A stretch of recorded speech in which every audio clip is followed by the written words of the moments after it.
So when it was first announced, Nvidia claimed that the RTX 3070 was faster than the $1,200 RTX 2080 Ti, but would cost less than half the price at just $500. And since then, we've seen the obligatory deluge of leaked benchmarks and countless rumors, but today, we can officially validate whether Nvidia's claims are true. If they're false, we can all burn Nvidia at the stake and become AMD fanboys for life. But if they are true, the RTX 3070 could very well offer some of the best priced performance of any gaming GPU we've seen in recent history. But first, a word from our sponsor, us. The Ensemble One is our first fully custom desk mat that we've ever made. Our in-house design features an assortment of PC parts scattered across the mat to create an artistic surface for your mouse and keyboard. We also sourced a supplier who could print to our standards, resulting in vibrant color and finely printed lines that accentuate every detail. Measuring 90 by 40 centimeters, the mats are 3 millimeters thick and feature a microfiber surface, stitched edges, and a non-slip rubber backing. Also available is the Ensemble M, which takes a minimalist design approach to the Ensemble One with all the same quality features. Both styles are available in 6 different colors to match your desk setup. So if you like what you see and would also like to support the content we make, head to bitwit.tech and get your mat today.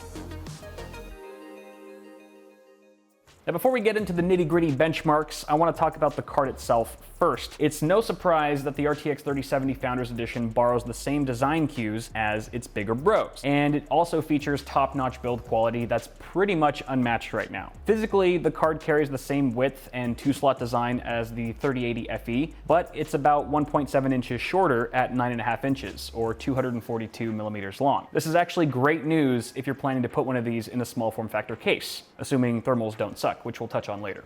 Unlike the 3080 and 3090 FE, the RTX 3070 has both of its fans mounted to the same side of the cooler, but it still uses the same flow-through design that ejects heat out the top of the card through its partially open backplate. The big black heatsink is back, and apart from the fans, it basically takes up the entire mass of the card, and it's glorious. I love it. In the middle, there's a single 12-pin power connector for which Nvidia includes a 12-pin to single 8-pin adapter. It's not the prettiest, but arguably looks cleaner than the 3080 FE's adapter with its dual 8-pin connectors. For the rear I/O, you get one HDMI 2.1 port and 3 DisplayPort 1.4a ports for a total of up to 4 connected monitors. And for benchmarking, I tested the RTX 3070 FE against the 3080 FE and of course the RTX 2080 Ti. However, because all of my RTX 2080 Ti Founders Edition cards are currently in custom loop systems, which I realize is a very nice problem to have, I've benchmarked the Aorus RTX 2080 Ti Extreme for today's comparison. To be honest, it's not a fair fight. The Aorus 2080 Ti ships with a factory OC, which takes its boost clock to 1770 megahertz, which is about 8.2% faster than the 2080 Ti FE. And after number crunching all the benchmark data from a Tom's Hardware review of the Aorus 2080 Ti Extreme, they found that card to be 3.3% faster on average than the 2080 Ti FE at 1440p and 2.5% faster than it at 2160p. So this puts the RTX 3070 FE at a slight disadvantage right out of the gate that we'll have to keep in mind as we go over these benchmarks. It's a small price to pay though for keeping Hotline 2.0 intact. The cards are running stock on an open-air testbed with an AMD Ryzen 9 3950X on an Aorus X570 Master with 16 gigs of DDR4 3400 speed. Our first comparison is full system power draw, where the 3070 FE system pulled 407 watts from the wall, beating out the other cards by over 100 watts. Assuming the 3070's performance is within ballpark of the RTX 2080 Ti, this is a true testament to the vastly improved performance per watt of the Ampere architecture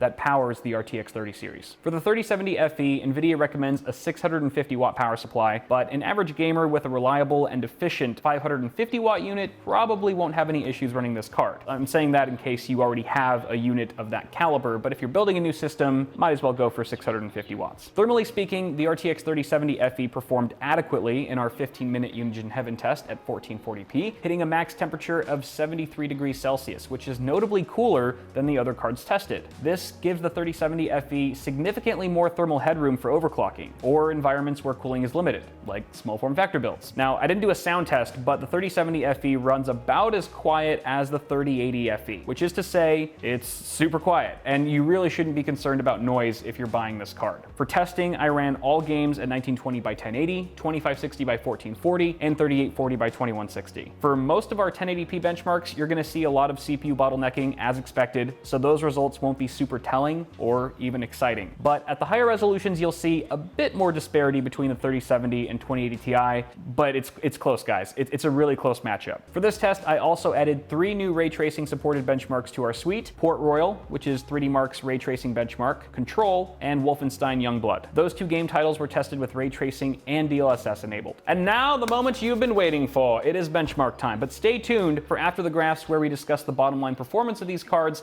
and how the RTX 3070 stacks up against Nvidia's last-gen flagship. Here are the benchmarks. You're one of a kind. One of a kind.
All right, so as usual, I added up the average FPS of all 8 game titles to give us an overall look at performance, and at 1080p, the Aorus 2080 Ti Extreme rendered about 2% more frames on average than the RTX 3070 FE. So it's safe to assume that a 2080 Ti Founders Edition would have less of a lead and might even be slower than the 3070. Either way, it's extremely close. Meanwhile, the RTX 3080 pulls well ahead of both cards, but not as much as it could, since it's bottlenecked pretty heavily by the CPU at this resolution. At 1440p, the 2080 Ti Extreme is just 2.4% faster than the 3070 FE. Even a factory overclocked 2080 Ti barely outpaces the $500 Ampere GPU, at the sweet spot resolution for most gamers, no less. The RTX 3080 is like, why am I even here? I'm insulted that you'd pair me against such weak video cards. Oh my goodness, why are the fans ramping up? Stop it.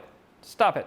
At 2160p, the RTX 2080 Ti sees its biggest lead over the 3070 yet, a whopping 3.7%. That's right, ladies and gentlemen. Compared to the 3070, the smoother gaming experience a custom 2080 Ti provides would likely go unnoticed most of the time. Once again, the RTX 3080 reminds us that it's in a league of its own and is a superior GPU in every area, except availability. So to answer the big question, is the RTX 3070 faster than the RTX 2080 Ti? If you're looking at an unfair fight like this one, with a beefed up 2080 Ti, the answer is no. The 2080 Ti is still the same beast it's always been, and anyone who has one right now should feel super grateful, unless they paid $1,200 for it right before this launch. Anyway, as we've seen, an overclocked 2080 Ti can move past RTX 3070 levels of performance, but it's only by a margin so small that it's hardly even a selling point or a bragging right. If I actually had tested a 2080 Ti Founders Edition, the scores between both cards would be even closer than they already are, and I reckon they'd be trading blows a lot more often, to the point of it being a draw. That means even if the RTX 3070 isn't always faster than the 2080 Ti across the board, it offers an unprecedented value while delivering lots of frames and 4K gaming capability for $500. It also means there's no longer a reason to buy a new RTX 2080 Ti that costs over twice as much. So at this time, we'll share a moment of silence while pressing F to pay respects.